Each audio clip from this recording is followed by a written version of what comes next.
Hi, my name is Dr. Eric Saunders, owner of the Wadhams Road Animal Care Center.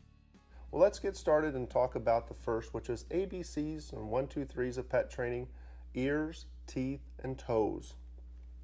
This is Daisy. She's going to be my helper today. This first thing we want to do is make sure your pet has a leash or collar. It makes the training a lot easier. They also will associate that leash and collar with something fun, like going outside. And hopefully training as well will be a fun thing for your puppy. The next step is, once you have the collar and leash, you want to find a slick surface to use in the house. If it's a big animal, don't put them on top of a counter, but you can use a slippery floor like a linoleum or tile or something of that nature.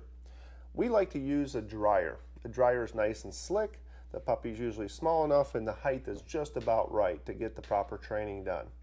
You'll need 15 minutes. We don't want to go longer than 15 minutes. Their attention span is pretty short.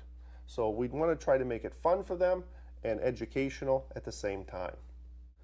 I also want to remind you not to get discouraged, because a lot of folks, when they first see the puppy training, they want to try to do all the steps at the same time. That's not what we're talking about. What we want to do is do one step, do it right until they've learned it before you're moving on to the next step.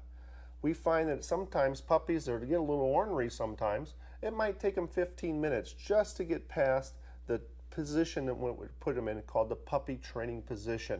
The puppy training position consists of your puppy in a sit position, reminding you, whenever you tell your puppy to sit, put a little pressure on their hiney. And Daisy's doing this really well without much pressure, but I still try to get that sound, that command, and the touch together, so eventually you will not have to put pressure on their rear end. The first hand goes over their face.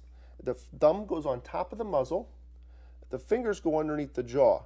Now, with Daisy's head being a little small, my fingers being a little big, I have extra space. So what I sometimes will do is put a couple fingers behind the head, and I also like to try to hook the collar or the leash around the neck with a finger, just to kind of give me more control.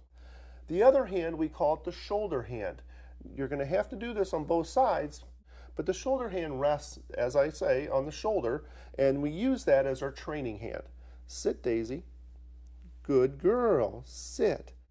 So we have Daisy in what we call the puppy training position. Thumb on the muzzle, fingers under the jaw, hook the back of the head with a finger because we have extra fingers and space sometimes.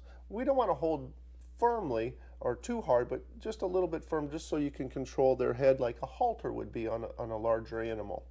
The other hand, again, is the shoulder hand, and that will be our training hand as well. If your puppy doesn't like this position too well, sometimes they try pushing your hand away. The best thing to do is to lift up on their nose and push down on their shoulder a little bit, so they have to put their paws back on the table. It keeps you from getting a lot of scratches and keeps you in the control position as the teacher or the trainer, which is what you're supposed to do. Make sure you keep eye contact with your puppy so they know that you're the leader of the group. They're the student, so they're going to start to learn, and we want them to learn properly. So right now we have Daisy in the proper puppy training position. The first thing we're going to do are the ears. The ears are basically just a little massage. So you're taking your whole shoulder hand, you're sliding it forward and starting to massage the ears. You actually put your finger in the ear a little bit, but not too far to make it uncomfortable. But you want to, what we call, desensitize the ears. And they're going to like this a lot. Typically their eyes will get a little heavy, and sometimes they'll start to get a little sleepy on them. But try to keep them in the upward puppy training position. We massage their ears, and generally we do it for a few minutes until they're very comfortable with that. We then switch hands, and then we go to the other side.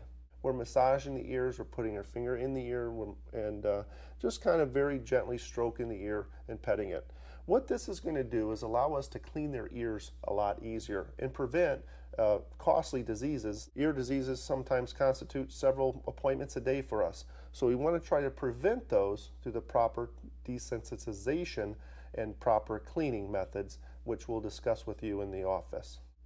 Once they're comfortable with the ear massage section, again, 15 minutes has to be the top time frame. So if you've done the ears in the puppy training position for 15 minutes, that session is over. You'll have to do it next time, either later in the day or the next day.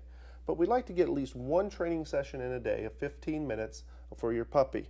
Again, don't be discouraged. Some folks, it takes them a week just to get to the ears. So puppy sit position, we massage the ears. The next is called the teeth. So we go from ears to the teeth. So we're taking our shoulder hand, we're moving our thumb forward, sit, good Daisy, sit, and we're moving down on the top teeth, up on the bottom, and we're actually massaging the teeth and gums, mainly for two purposes.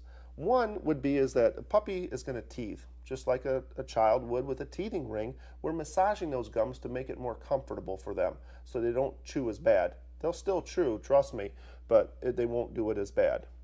The second thing we do is for brushing their teeth. We're trying to desensitize them so the teeth can be brushed much easier. It's the most important thing that you can provide your pet with at home is oral health care in brushing their teeth. Again, down the top, up on the bottom. You can switch hands and sit, good girl, and do the same thing for the other side. We have now finished 2 segments of ears, teeth, and toes.